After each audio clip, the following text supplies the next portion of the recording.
आज आप लोगों को पढ़ाएंगे प्रश्नावली 1.1 का क्वेश्चन नंबर फर्स्ट। तो देखिए क्या कहा गया है क्वेश्चन नंबर फर्स्ट में, निम्नलिखित संख्याओं का एचसीएफ ज्ञात करने के लिए यूक्लिड विभाजन एल्गोरिथम का प्रयोग कीजिए।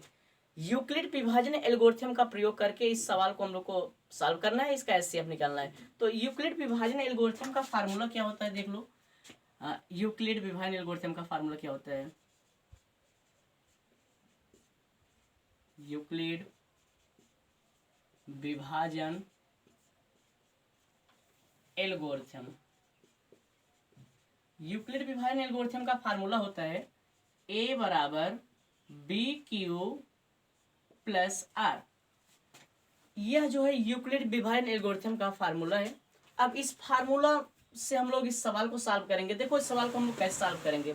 यहाँ पे दिया गया है 135 और 225 का एचसीएफ निकालना है हम लोगों को। तो यहाँ पे देखो सबसे बड़ी कौन संख्या है, एक यहाँ पे दिया गया 225।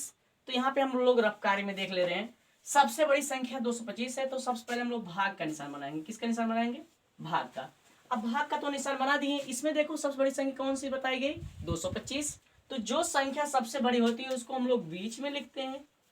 इसके बाद जो संख्या छोटी होती है उसको हम लोग बगल में अपनी तरफ लिखते हैं, ऐसे 135। ठीक। अब हम लोग 225 में 135 से भाग देंगे। तो दीजिए 135 का पहाड़ा पढ़िए 225 से ज्यादा ना हो। तो 135 से 135 दूना 270 ज्यादा हो जा रहा है। तो एक के बाद ले जाएंगे 135 के 135। अब घटा दो इसको, 5 में से 5 गए 0। अब 2 में से 3 नहीं घटेगा, बगल सुधार यहाँ पे हो गया 12, 12 में से 3 गए 9। तो यहाँ पे आ गया इतना 135 में जब हमने 225 में 135 से भाग दिया तो यहाँ पे शेषफल आ गया 9। तो हमारा जो यूक्लिड विभाजन एल्गोरिथम का फार्मूला है, यह फार्मूला क्या है? a बराबर बी क्यू प्लस आर। अब देखो यहाँ पे जो बीच में होता हुआ a का मान होता है, जो अपनी तरफ होता है या b का मान होता है, और जो उस साइड होता है वह q का, नीचे वाला r का मान होता है। अब यही फार्मूला में रख रहे हैं। a है यानी स्टेप फर्स्ट पहले लिखेंगे। स्टेप फर्स्ट में पहले a का मान कितना है? a का मान बीच वाला a का मान होता है, a का मान है 225 बराबर b। अब b का मान कितना है? b का मान दिए गए हैं 135। अब इनटू, देखो दो संख्याओं के बीच में कौन सा निशान होता है? गुणा का निशान होता है। फिर q है, q का मान कितना है? q का मान है 1। तो q के स्थान पर लिखेंगे 1 प्लस r। r का मान कितना है? 90। तो यहाँ पे यह प्रक्रिया तब तक करना है जब तक शेषफल 0 ना आ जाए, यानी r का मान 0 ना आ जाए। तो बताओ क्या r का मान 0 आया है? नहीं। तो यहाँ पे हम लोग लिख देंगे r नॉट इक्वल टू 0। तो पहले स्टेप में हुआ। अब इसके बाद हम लोग फिर रफ में देखेंगे दूसरा स्टेप क्या होगा। अब देखो जो b का मान है और जो शेषफल है, इन दोनों संख्याओं में कौन सी संख्या बड़ी है? तो b का मान बड़ा है। तो फिर हम लोग ऐसे भाग का निशान बनाएंगे। जो संख्या बड़ी होगी उसको हम लोग बीच में लिखते हैं, और इसके बाद जो संख्या छोटी होती है उसको बगल में अपनी तरफ। अब इसके बाद हम लोग भाग देंगे। यहाँ पे आ गया 90। अब 90 का पहाड़ा पढ़िए 135 से ज्यादा ना हो। तो 90 के 90, 90 दूना 180 ज्यादा हो जा रहा है। तो एक के बाद ले जाएंगे 90 एक के 90। अब इसको यहाँ से घटा लो, 5 में 0 गए 5, 3 में से 9 घटेगा नहीं, एक उधार 13, 13 में से 9 गए 4। तो यहाँ पे आ गया कितना? 45 आ गया।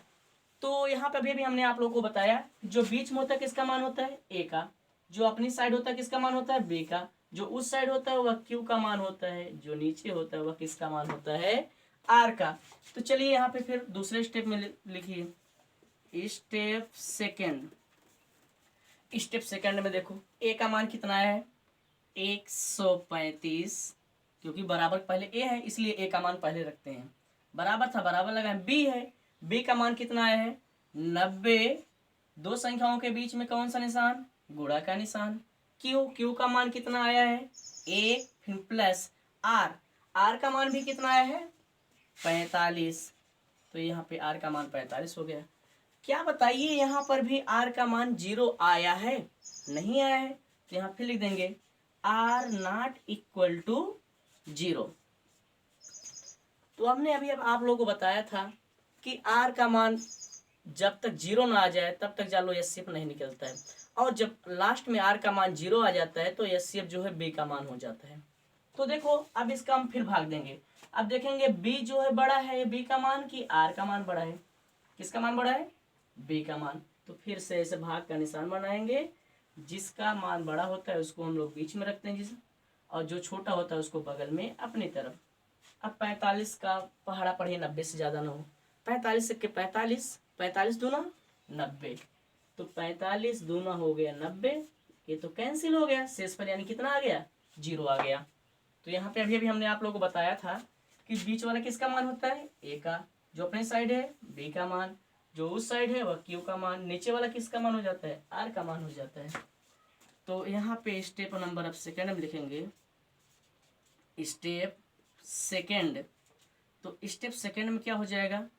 स्टेप सेकेंड में हो जाएगा ए का मान 90 बराबर बी का मान कितना है? 45 गुणे क्यू का मान कितना है? ए प्लस शेषफल कितना आ गया? 0। तो यहाँ पे अभी अभी हमने आप लोगों को बताया कि यह प्रक्रिया तब तक करना जब तक शेषफल 0 ना आ जाए। तो यहाँ पे शेषफल 0 आ गया। जब शेषफल 0 आ जाए तो HCF जो है बी का मान हो जाता है। तो बी का मान कितना है यहाँ पे? 45। तो HCF कितना हो गया? 45। समझ में आया? लिख लीजिए।